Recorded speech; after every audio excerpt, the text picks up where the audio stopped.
Get ready to attack the rack. It's time for the Killjoys after show. Stick around. You're tuning into the destination for TV superfan discussion, AFTERBUZZ TV. And now, let the buzz begin. Hello and welcome to the Killjoys after show here on AFTERBUZZ TV. If you haven't already, go to youtube.com/AFTERBUZZ TV. Hit subscribe on iTunes and SoundCloud. Subscribe there as well. We are so excited to be talking Season 3, Episode 5, Attack the Rack. We have a special guest that will be joining us soon. But until then, hello, Zach. Who's the special guest? Is it me? No. It's way cooler than me? This is Zach Wilson. It's you way can find cooler him than me. at that Zach Wilson. That is, yeah. Hey guys, I'm back. I'm sorry I missed last week. I got stuck at work, but I'm in such a good mood. Yeah, you today. are. It's really bothering me.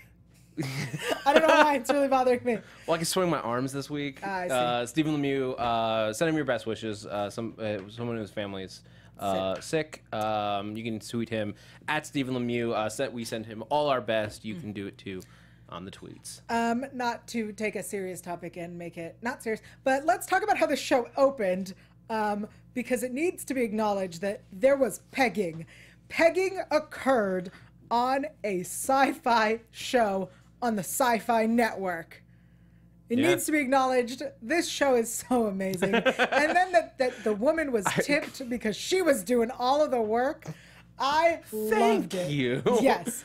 I love this show. That was look, honestly, this I think was my favorite episode this season, easily. Okay. It started with like some great, just Pegging. ridiculous Killjoys moments, like the pegging. Yes. Like, because that's this thing. This show just like takes big swings like that. Yes. Like The show opened with pegging and closed with girl-on-girl action. And you know what? That didn't even. Here's the thing. Like, you brought up, and I'm like not even surprised that you were excited by this. Of course, I was excited. But it didn't even faze me necessarily, because that's just the universe that Killjoys inhabits. Yes. Like, the quad is like a very accepting place. There's some bad stuff about living in the quad. Yeah. But acceptance of others, not one of its problems. I think. Well, unless you're modded, I guess. That's true. I think that was one of the greatest ways to open a show, to introduce us to one of our top rack captains. Chat's making Deadpool references at me. Great. I just think that really one of the things that's so wonderful about this show is that they throw these little things in there, like when we first heard about the rooms above the Royale, above Pre's bar. The first time we were like, yes, the Sexers are up there. Like, okay. We're just okay. I forgot that that's how they're called, the Sexers. So we kidnap one of our top rack captains, and we have this nice Turin section with the show and tell explaining the level 6s and that they're called Holland. And I think it was a really perfect mid-season, right? This is our mid-season episode. Yeah. Because we only get 10 episodes that went, here's what you need to know. Everything's been explained, and everything, like, where we're going forward. And what was great is like this kind of like assault that they were doing. Like, this is where it was gonna go. It's where it inevitably had to go. And this could, like, other shows could have stretched this out. Like, I've seen shows stretch out assault on the base like this for an entire season. But we got there right away. They're like, all right, well, this is what we gotta do. Yeah, I was actually surprised that they were, in a good way, that they were just ready to go. Like, all right, like, we got to take back our rack. Like, take the rack. Last week, I think, was the first time all season we'd heard the warrant is all. The idea that they're not just like warriors, like fighting like a scrappy little rebellion. Like, they're part of an organization that they believe in. That they're part of the rack, and the rack is not evil. The rack is their people who have been coerced and corrupted. Yeah, and it looks like we have our very special guest joining us. Our own rack agent. Our own rack agent, Aaron Ashmore, is here. Hello. Can you guys hear me? Yeah. Yeah. Fantastic. How's it going? So excited So right good. now. We were just talking about, I was just saying, this is my favorite episode this season so far. Yeah, it's pretty strong. I think that definitely there's some other really good episodes coming up, but I think that a lot of our mid-season shows are really strong because it starts to kick into the second half of the season, and I think they did a really good job with it. Yeah, we started the episode with the big pep talk with the Warren is all, and by the end of the episode, the war is all, right? Yeah, well, I think it's sort of been teasing towards that, and yeah, I mean, how do we come back now from what's happened? I mean, we're at war, right? Aniela's attacked the rack, and yeah, there's just basically no turning back from where we're at right now. Dutch did some questionable things to Banyan. I mean, you know, things have gotten real. I'm actually, speaking of Banyan, we have gone back and forth on where we thought she was. Yeah. And I think it's good that she wasn't Holland, especially because we killed her. I was like, well, she was annoying. She was kind of a thorn in our side. Let's get rid of that girl. Yes, this is true. The thing is, I think that it was a really interesting character, and I think that character could have gone on. I think she could have been a real pain in our side. But again, I think making her human and deciding that that's what, you know, the road that we're going to take. The stakes now for Dutch. I mean, she just literally killed a rack agent, a human being, and I think that again, what this show does really well is now the consequences of that become very real, and we get to see some of that emotionally for Dutch, and also, you know, in other ways. So yeah, it's heavy stuff. It's good. I completely forgot that there's probably going to be consequences. Like, it didn't even occur to me. Yeah, I mean, that's the great thing about the show. I feel like there are consequences to some of these actions. Look, I mean, we had that with Johnny last episode, right, where he is dealing the consequences of possibly killing Dulcea Kendry, and I completely forgot that he had killed her, and that, like, there probably is a warrant for him. Yeah. Well, it's like, I mean, when you guys left last season, were you, like, at least from your perspective, did you know where Johnny was headed? That, like, I mean, there had to be cameras nearby. It's the future. Yeah. I think it was a crime of passion in a way. I don't know if he was thinking through logically. I think it's just he was following his heart, and that's what he had to do. He was, but yeah, of course. I mean, there's cameras everywhere. Yes, I don't think he fully thought it through, but I think that's also why he ran. He knew, he probably thought, like, when he ran, that they were going to be after him right away. And I think that the only reason that he came back is because, well, it seemed like he'd been gone for a couple months and there was no heat. He'd heard nothing about it, and obviously he was in contact with Dutch and Dav, so I think that's the only reason he came back. I think he probably suspected that somebody was going to come after him for what he did. He sort of said that at the end of the second season. I think he said, I can't bring, you know, this kind of heat back on, talking to Lucy, I can't bring this kind of heat back on Dutch and Dav right now. Like, I gotta leave. But yeah, cameras. I mean, there's security cameras now, so I don't know what he was thinking. Definitely got busted. This episode, we got this really great sequence where Johnny's losing his memory. I really love when he's like, bacon. That was, I think, my favorite Bacon, part. eggs, 2 shots of Hawk. Yeah, I just discovered something on Tumblr, this thing called Whoomp. Have you guys heard of this? Where it's like characters getting, like, beat up. And I went down, like, this rabbit hole of all this stuff, and I was like, oh, well, these people are going to love Johnny this year because he's just getting his ass kicked left, right, and center. And within the first couple episodes, yeah, they're trying to skin me, and then this, and yeah, I get beat up some more. So they're really, I don't know, I may have pissed off some of the writers this year. They're definitely taking it out on me. Because Tumblr. I really like the idea that you went down a rabbit hole on Tumblr, especially because it was such a it was your rabbit hole was very clean. I was very I'm not saying that's the only rabbit hole I've been down Tumblr, but this was just for something that I sort of stumbled on, and I was like, what is this all about? And but yeah, Yael, off camera, we can talk about some of that other stuff. All right, great. We'll share. Well, so coming in, like, other than being beaten up and having more violence inflicted upon you, has there been a big difference in the way that the show's been going, season 3 versus season 2? I mean, you, like, past sophomore year into junior year. Yeah. How's it feeling? Well, I think the show is getting bigger and bigger and bigger, and I think that that's what needs to happen with a show like this.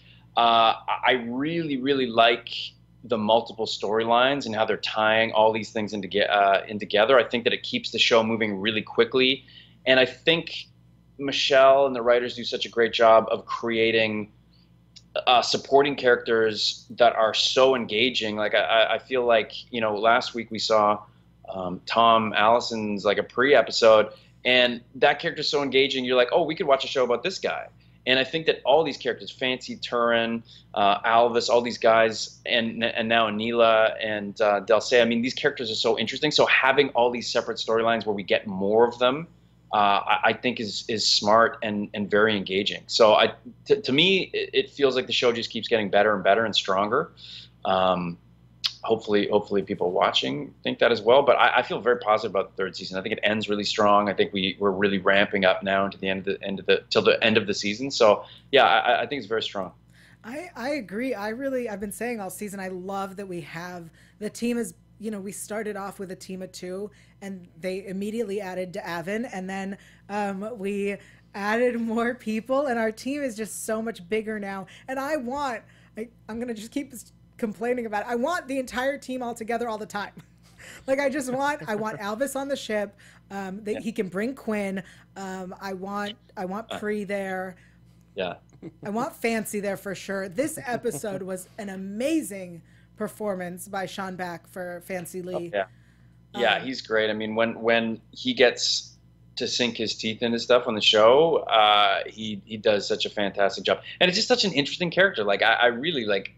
I can't think of too many characters on the show that I don't find to be engaging, and Sean does a fantastic job. And there's more, like this thing that was sort of set up with Turin and Fancy in this episode, this sort of you know, they kind of butt heads. Now this sort of continues on, so it's not just like, okay, there's this one off and they sort of butt heads and that's it. It's there again, like there's more repercussions to things that happen, and that's sort of a bit of an arc that these two characters are going to go through. So we're going to get to see more of Sean and Turin sort of butting heads and what comes of that. So stay tuned. Yeah. Ugh, Turin, all haircut, no brains. Yeah, Well.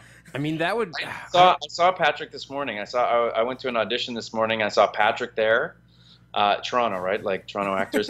And do you guys remember the Rat King from the first season? Noah Danby. Yeah. Oh, Big, man. huge, shaved head. Yeah, he was there too. So yeah, everybody's doing well. Everybody's kicking around. You can't go to an audition room without running into some Killjoys.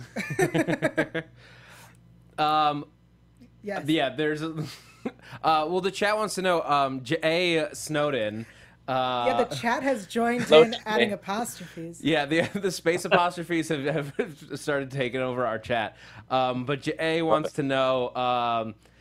He says, Aaron, you're great. But will Johnny have permanent brain damage from the torture? Speaking of consequences, is that going to stick around? I don't think he got fried for long enough. And honestly, Johnny without a brain would be pretty useless to the team. I think that's what he brings to the table. So no, I think maybe off camera he would be thinking about that. That'd be actually funny though. Like throughout the season, if every once in a while he'd be like, it's banana or whatever, you know, like that type of stuff. But no, they didn't really stick with that. Unfortunately, it might have been funny to throw those in, but no, I think his brain is fairly intact. I really like his defense for it. Was like, man, you can try, but like, it's booze, boobs in the comic books. Yeah, I mean, this is not torture. This is my day-to-day life. I'm constantly blowing brains out. I just want to point out that boobs are not bad for your brains. No. I think they increase brain capacity, and yeah, okay. Yeah. What? I'll go with. I like Aaron said, increase brain capacity. Yeah. I'll roll with it. There's so much fun going on with Johnny, especially. I think getting him back into the team, or like as quick as we did, was I just wanted the whole team together. Yeah. Did you have fun going off on like the adventure on your own, or was with it the hack mounts? Yeah, that was really, really fun. And it is interesting to see the characters apart because different dynamics start to form. You know, you get to see slightly different colors of the characters when they're working with different people. So for me, other than being away from Luke and Hannah, because it felt like a different show, like we were doing this whole different thing. My partners in crime were not there, so it felt different, but I really liked the storylines. I really liked the idea, so it was great. And I also think that then you get to see Dutch and Dav working together in a different capacity, and I think that sets up for the season 2. Like they're going to have a much different relationship, a much closer relationship than they had in other times, because now they've been through stuff together without John there. And so I think it is interesting. I am glad that we got back together by the end of the second episode, though. I think that could have stretched out for too long, and I think they knew that we need to get these storylines back together. We only got 10 episodes, and we're fighting a war here, so it's like, okay, we'll have them separate. But I think it was the perfect amount of time to keep them separate. But I do think that it allows for different storylines to sort of play out, and I think it worked nicely. I think one of the things that was just so interesting to see was this relationship with Zeph come into play. Yeah. Yes, I love me some Zeph. Was it? Am I crazy? Was it explained where the heck she was this episode, or is she just busy with the remnant? Yeah, I'm trying. Did it cut to her at all in this episode? No. No, it didn't. I'm assuming that she's at the black site, like working, trying to figure out what's going on with the remnant. Okay. But yeah, you're right. I guess it didn't really. Yeah, I don't know. I don't know if we. No, I don't think we did. She was mentioned, but she's at the black site working. We forgot about her. Right, she wasn't. But she'll be back. She'll be back very soon. You can't put all the nerds at risk at once. She's got important work to do. And it was. I'm sorry. What was that nerd's name? Not Vomit. The other one. Not Pukey. There's McAvoy and McAvoy. Benji. McAvoy. Yeah. There it is. McAvoy. I knew it was going to be him. Because Did you? You saw it coming? If you've seen Continuum, you know that it's going to be him. Yeah. Wait, you don't watch enough Canadian sci-fi, Zach. Apparently not. He got his though, didn't he? Yeah, he deserved it. And then Radek made him a little meat puppet and was talking. I thought that was very sadistic. The gnome who played Radek, I thought did a fantastic job. Like I was like, this guy is cold. Like just blowing him away and then like picking him up and talking with him and stuff. It was some good stuff. He was great, but I knew it. I was like, I don't trust his stupid Continuum face. You got good instincts, yeah.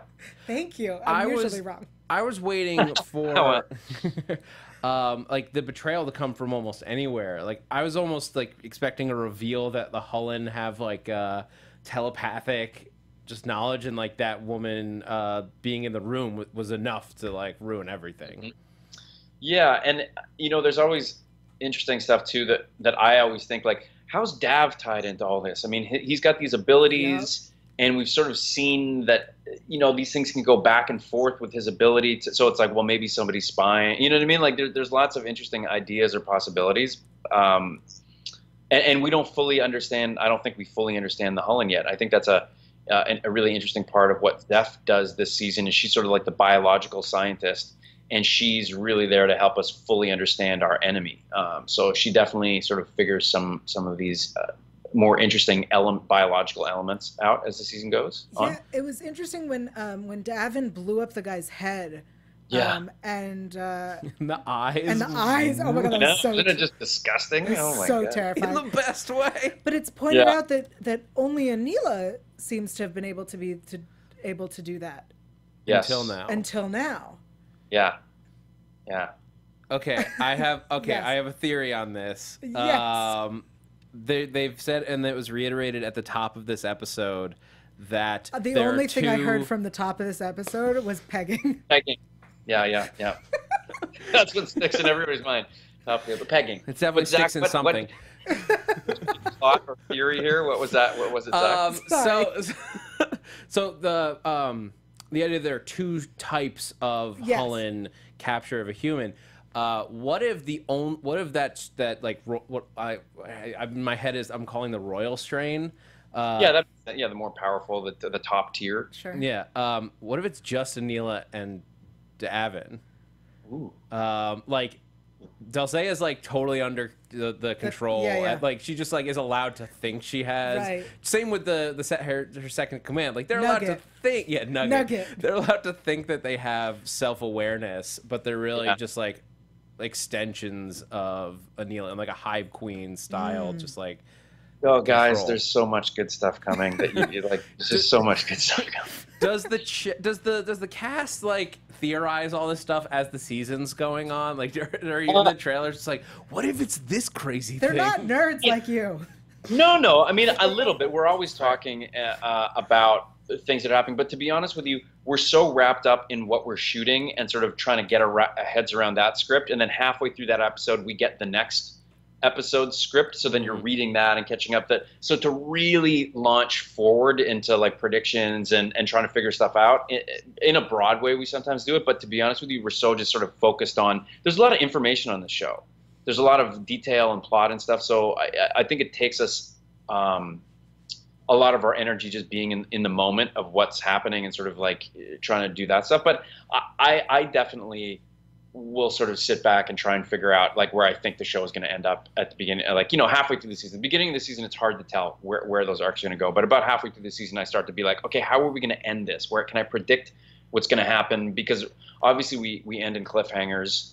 So it's like, well, how far are we going to wrap this up? How far are we going to go? Are we going to go to the brink? Are we, so I'm always thinking of that stuff, like where the season will end. Okay. I'm usually wrong. I know the feeling. Yeah. Did you see the Ollie Clara twist coming, or was that a big surprise for you when you read it?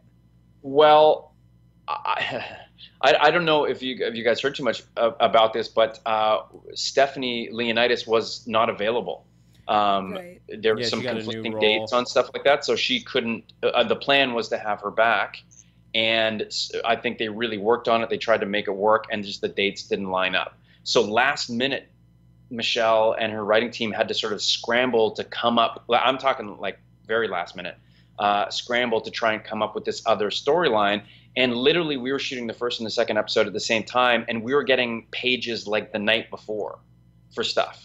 So they did an amazing job. So long story short, I saw it coming because I knew that this was in the works. And I thought they did an amazing job of writing this scenario to sort of cover something that was out of a lot of people's control and make it work.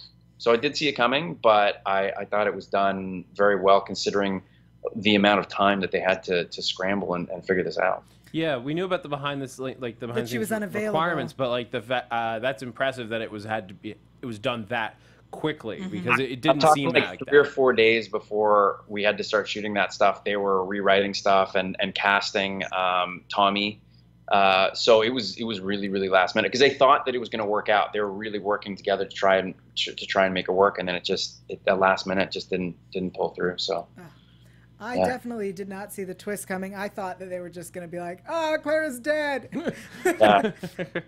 Yeah, it's kind of it's a really crazy scenario. Really, it's actually a very interesting scenario, because it's like, well, what happens when you're looking at somebody that that you've had some sort of dynamic with, and it's still them, but they don't remember you, they don't look the same. Like it completely changes everything. It's a really interesting scenario to sort of try and put yourself in. And I kind of liked how it all played out. I did as well. Yeah. The genetic bomb made a return this episode. It just keeps coming back. That's the bomb that will never die. It just keeps coming back. Now that we see what it can do to Hullen, is it safe to assume that it has been kept in the possession of Dutch's team? Yeah, yes, we have it. We know what it does now. We know that it can take out some Hullen. So yes, we again another little piece of our puzzle for this war, right? I mean, this whole beginning of the season, and that is like recruiting people to fight the war with us, and little pieces here and there because we're screwed, right? Like we're fighting this armada who are basically unkillable, and we're just a ragtag group of Killjoys. So here's another piece that will help us in the battle. So that we just start acquiring all these little things to try and fight this war. Yeah, I would hope they'd keep it, because if they didn't, it'd be like, yeah, that thing was really helpful. It killed like 80 of them at once. you had it last, right? And it's like, no, Johnny, you had it last. Yeah. It was Pre who said, like, everyone's getting drunk tonight. Somebody's gonna forget it in the bar. Yeah, exactly. We left it on that ship. No, yes, it's part of our arsenal. I mean, the genetic bomb, when it was introduced, I thought it was such a fascinating, just a sci-fi concept. Terrifying because it's horrifying. The idea that you could kill discriminatorily based on DNA. But I like that that came around and is now a vital piece of the Killjoys mythology, and probably will be the only way that you could defeat the Hull and at this point, at least as far as we can see. Yes, as far as that you know, but not to worry. We have many other tricks up our sleeves that are coming. Yeah, not to worry. We've only begun to discover some of the things to fight this battle. If I was one of the nerds on the ship, I'd just be like, all right, this thing, I want it but 50 times bigger. Yeah, they just need to make more. Will Zeph reverse engineer to make more? She's a biologist. No, she won't. But she does other very, very interesting things. Yeah. Kelly McCormick has some awesome stuff in, especially I think episode 7. But Zeph is a very useful character. Annoying at times, but very, very useful. Yeah. Okay. I want to tell more, you know, like I really do want to like just tell you guys everything's gonna happen, but I know I'll get in trouble. So I'm trying to keep it spoiler free. I guess that's well, fair. I think we all appreciate that you're as excited about this as we are. I honestly love this show, and I do love sci-fi. Like I love this stuff and this universe and on all these cool things that, you know, the writers create and we get to sort of play with. It really is very, very exciting. Yeah. Has Johnny become more of a reflection of you over the course of time? Like, as we've gotten to know him better, we see him like more into like comic books and just being more ridiculous. Have you changed Johnny like to be more like you have along the way? Yeah, well, you know what? I think that Johnny is very similar to Aaron in a lot of ways, for sure. And I think that once the writers get to know you even more and see like where your strengths are and your performances and all that sort of stuff, then a lot of the times they write to your strengths and they write to little parts of your personality that they like or that they see. So for sure, I don't think it's super conscious on my part, but I think if you play a character for long enough, you start to take them on a little bit and you start to really put yourself into them as well. So yeah, I'd say that Johnny is becoming more and more Aaron over the years, for sure. Yeah. I don't know if that's a good thing or a bad thing. It just is. I gotta ask for Steven, because as you've seen on Twitter, Steven had a suggestion on how to solve the war. What did he say? I can't remember. What did he? Oh yeah, now I remember. The Jacoby curse attacking Aniela. Oh, wasn't he? That was my idea. Was that your idea? We were building off of each other until it got there. It was a back and forth. So yeah, we need to get Aniela to fall in love with John. Yeah. And then the curse will do the rest. Yeah. We've solved the season. Or, like, here's the thing. With that, we saw the last time when Devon hooked up with a Hullen. I'm just saying. Her name was Sabine? Sabine. I remember. We know what happened to Sabine. I think we all have it scarred into our brains. So Devon just really needs to work on his seduction. So basically, either the Jacobys get with her and she's toast. This is what we're saying. Yes. But obviously, sex as a weapon. This episode, we see a little romance budding that would lead us to believe that ain't gonna happen. Let's talk about that romance. Okay. I like if you didn't see Steven's meme about this, where just like before this happened, he made a meme. It's on his Twitter of just like all of the Killjoys fandom like pushing them together. Kiss. Yes, damn it. First of all, it was beautiful, and second of all, that lipstick is smudge proof, which is impressive. Needs to be. I don't know too much about lipstick, but that does seem to be pretty impressive. Yeah, no, most lipsticks will just make a mess, and that dark color would just make a mess. You would see it, yeah. Take your word on it. Yeah, I'm giving you all information here. Okay. Wait, did I have more to say about this kiss? You loved it. I loved it. Yeah, you just lost in thought about it. It was beautiful. Did you guys see that coming? I mean, to me, there's obviously been some like tension between them or like closeness and whatever, but obviously I didn't necessarily I could see that it was going to go there, but I didn't know it was going to happen right then. You know, like reading the script, and I was like, oh shit, here we go. Well, so we've seen Kendry has kissed Dutch before. Well, sort of. I mean, yes, they have. Well, they've touched lips. I mean, it's sort of a kiss. It was like a breathing oxygen in. But yeah, okay, Yael, yes, they kissed. They kissed. You think I don't remember? That Yael remembers all of the. I like to remember the anyway. I think we did see it coming to it. Like, we knew it was going to happen. I think from their first interaction. When she's in the bath. Yeah, it was just like, oh, these two are going to hook up. Yeah. But also, when Nugget is talking to Kendry, and he says, I don't remember what he said, but I remember her response was like, says every gross man. And I was like. Yeah, it's like totally cliched, sort of like, I can take care of whatever, something like that. I'm a I can man, give you I everything can you save need or want. Yeah. Or something. Well, I can take care of your needs. It was one of those. Yeah. Yeah. Yeah. Perfect response. Perfect response. But so when she responded to him with like every gross man has ever said, like, I went, wait a second.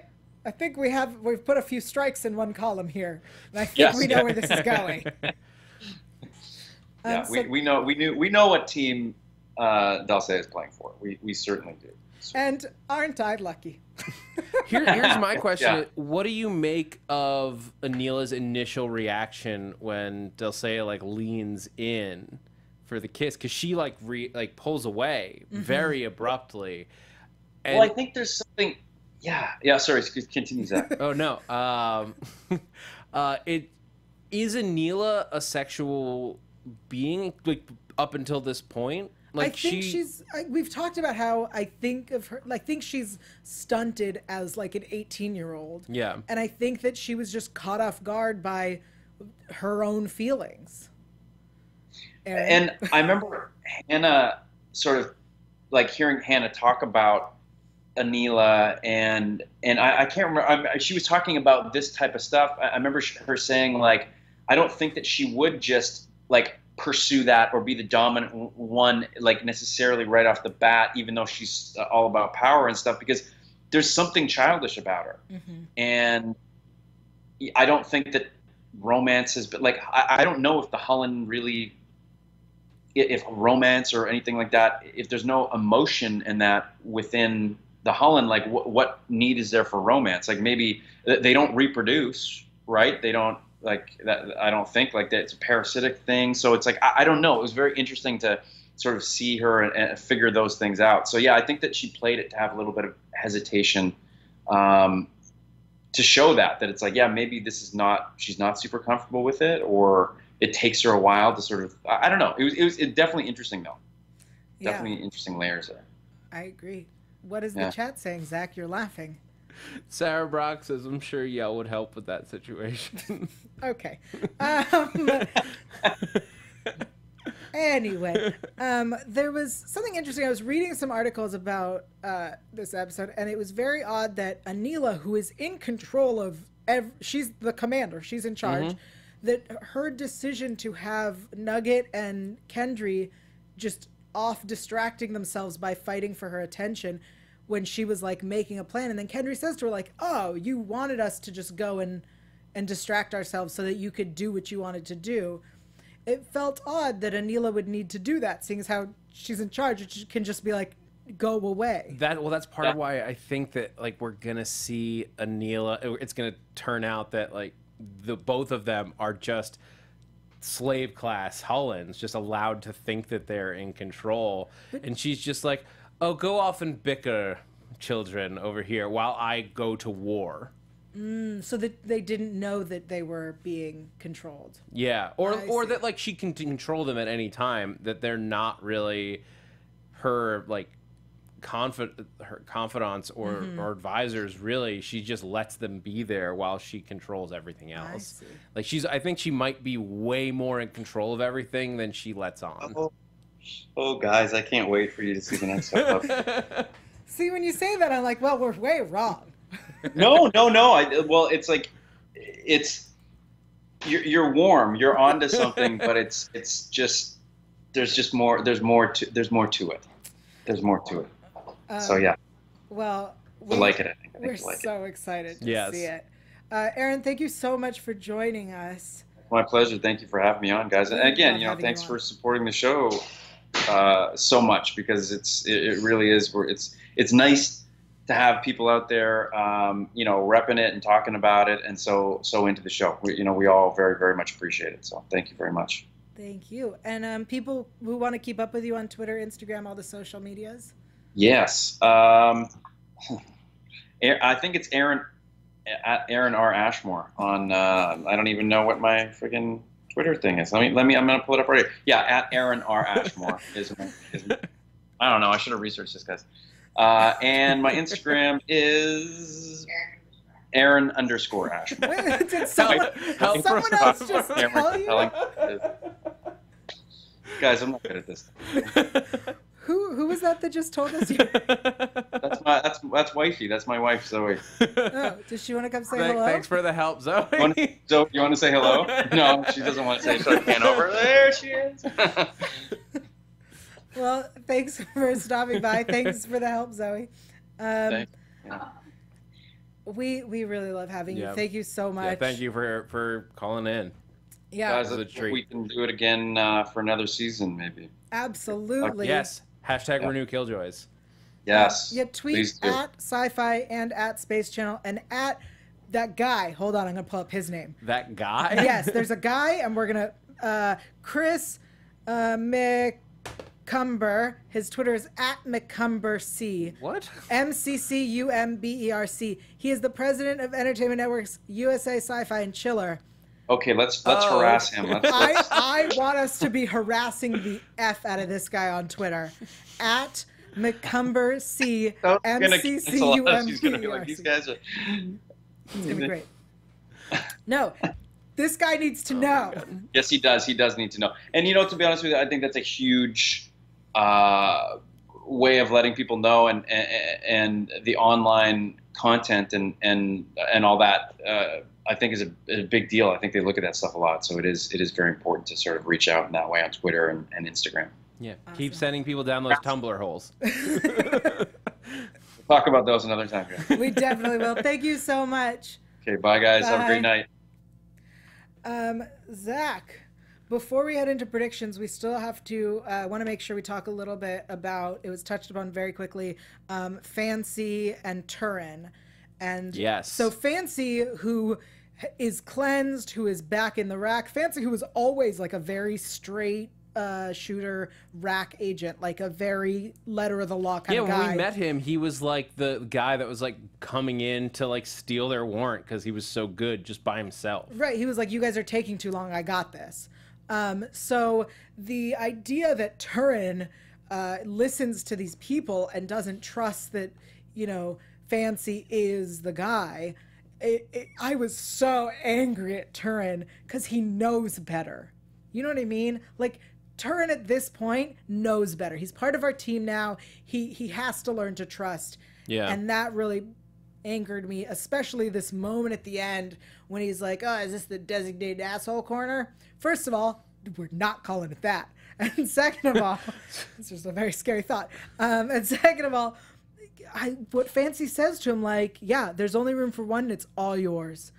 I was like, jerk face. How could you say that to Fancy after he saved your ass? He was trying, because that was Fancy's joke, and he was trying to be like, hey, we're buddies. Yeah, but when you screw someone over, you don't joke with them to apologize. He almost let him die because he didn't trust. Although, to be fair, that was some master manipulation on the part of that Holland. Because... look, we don't know all the science between being a Hullen. And, like, there's no precedent for somebody being cleansed like Fancy. It's true. That, like, that did, even, like, as a viewer, like, I started thinking, oh, could that be true? Could, like, trace amounts of the Hullen regrow? Could another pool, like, connect and basically, like, take it over? We don't know. Right. So is that possible? She could be right. It could be that he's not actually cleansed, that he could be, taken back, but at that moment he was not, and that was what bothered me. My headphones keep falling. Well, let them fall then. You don't let them fall. Okay, so first of all, I really like that Gander's new name is Nugget. I'm really enjoying that. I still think he's a Jelko, even though Steven he is a bit of a Jelko. He's not like as Jelko-y as Jelko was, but he's still a Jelko. and he's Nugget. I really like that name for him. I mean, here's the thing. He's not a full-on Jelko because he is actually doing what he's supposed to be doing, because Dulcea is like worming her. He's right. Like, he sees what's happening. He's not wrong. But he's still just a Jelko. Also, why are we in our and we are, and I acknowledge that we are. Why are we rooting for Dulcea in this situation? We should be rooting for Nugget. You don't know. We shouldn't be rooting for any of these people. No, that we come should to kill not be. us all. It's so funny how like we're like, oh, in this situation we're on this person's side. Wait a second, these are the villains. Yep. Why are we excited for any of them? We want them all. We are rooting for them to die. I'm rooting, but not before they kiss. Thank you. I was like, I'm rooting for a very weird, group with Aniela and Dutch. Anyway, that's what I'm rooting for. Wait. Yep. Wait. Yes? No, okay. Talk about it up there. I don't know about you all, but there was no promo for next week. Okay, I could, because I watched it on a way where there was? There was none. Okay, there was none. Yeah, it ended. I went, is there no episode? Because I'm not okay with a week off. Because I tried to find one. There was no and promo. I couldn't, and because the way that I watch, it's not it's a rebroadcast. So there is no next week on, so I have no idea. What's gonna happen? Whoa, stop throwing things. It was a rubber coaster, and I threw it at the couch. Whatever. It's fine. But before we go, I want to tell everybody that next week we will be on a special date and time. We do not have that date and time confirmed yet, but we will tweet it out. But to make sure that you don't miss it, make sure you've subscribed on iTunes. That way, if you do accidentally miss it because you're not on Twitter for some reason, weirdo, a lot of people are on Twitter. But that way, if you subscribe on iTunes, you won't miss a single episode. Rate and review if you like us. Give us 5 stars. If you don't like us, you can give us 4 stars. The other stars, they don't work. But we'll be back at a special time next week. And we have to attend a special event. Event. We can't be here. Yes, we were all invited to the same special event. Yeah. As has a lot of people. So, we will not be here next week, but we do have more guests calling in this season. We have Morgan, who plays Alvis, will be Skyping in at some point, and my beloved Tamsin, who plays Lucy, will be Skyping in. And we'll have the voice of Luce calling in to talk to us. Yeah, it'll be great. In our ears. Yeah. You need to calm down. I'm in a really good mood today, guys. This episode put me in a good mood because I watched it today. Well, this episode was fantastic. I don't like you in a good mood. It scares me. But we also are working on getting Sean back, who plays Fancy, to Skype in. But the point is, your reviews, your thumbs up on YouTube, you tweeting at us along with the cast, and tweeting all the support at the network. It all helps. So go subscribe, go rate, go comment. It all helps us get those guests. That's how we were able to. Your support is how we were able to get Aaron to call in and talk to us about this episode. I also want to give a shout out to MDA_008, who has tweeted at McCumbercy. Oh my God.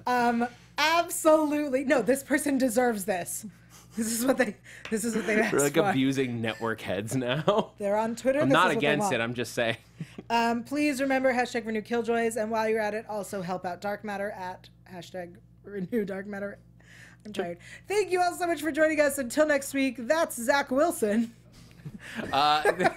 Yes, I am Zach Wilson. You can find me on Twitter and Instagram at @ThatZachWilson. Catch me here next week. At some point. Yeah, and then there'll be some more. I have some more shows coming down the pipeline. Stay tuned for announcements on that. I have to tell you, I entered this contest thing. Don't watch the video, but do vote. You can vote every 24 hours. I'm gonna do it right now. I tweeted out a link. Anytime you see on my feed a Tyra face, Tyra Banks making silly faces, that's where the link will be. Thank you to Sarah Brock for making an amazing GIF and video promoting me. I'm Yael Tygiel at Yael Tygiel. That's YAELTYGIEL, and we will see you next week at some point. From executive producers Maria Menounos, Kevin Undergaro, Phil Svitek, and the entire AfterBuzz TV staff, we would like to thank you for listening to the AfterBuzz TV network. To watch or listen to other after shows and post comments or questions, be sure to visit AfterBuzzTV.com. I'm Sir Richard Wentworth, and this has been a presentation of AfterBuzz TV. The war is all. The views expressed herein are those of the hosts only and do not necessarily reflect the views of AfterBuzz TV or its owners or principals.